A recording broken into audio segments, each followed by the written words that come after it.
And let's continue the conversation now about this whole Boeing mess with Seth Kaplan. He's an analyst with Aviation Weekly. Seth, thanks for joining us tonight. Good to be here, Bill. Why do you think, and with all of the countries around the world who have either grounded the MAX 8 or prohibited it from flying over their airspace, and the numbers grow almost by the hour today, why do you think the FAA and Boeing have chosen not to do the same in the United States? Yeah, well, I believe they believe that the plane is safe to fly. Look, nobody wants to be the person who gets this decision wrong.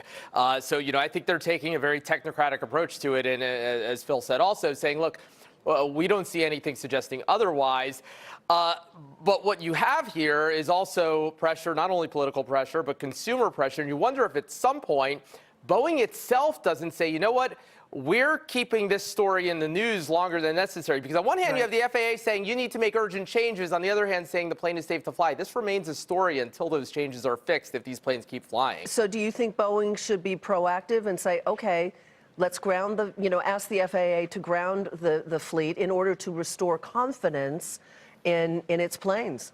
I think somebody there should at least be thinking about doing that. Again, I trust that if they had any doubts, in terms of the safety of the aircraft, that they would indeed be doing that. But yeah, this keeps going until something else happens. You've got people who don't want to get on these airplanes right now, and a fix a month or so out.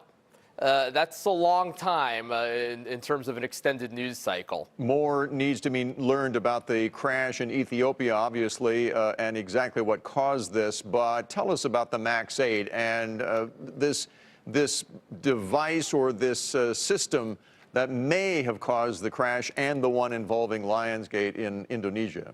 Yeah, this was an airplane that Boeing, in many regards, didn't want to build. It built it sort of defensively. Its competitor had come out with something new and wanted to wait another 5 or 10 years, but said, you know what, rather than an all-new airplane, let's put new engines on, more or less, the tried and true 737. Had to make some other modifications. So in some regards, not a big departure, but then they did innovate in some ways.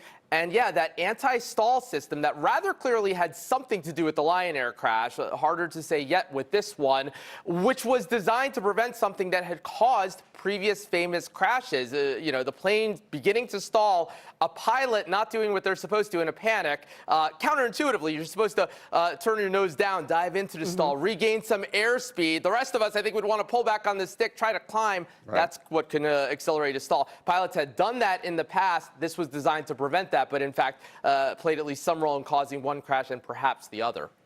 Seth Kaplan, again with Aviation Weekly. Thanks again for joining us tonight. Thank you, Bill.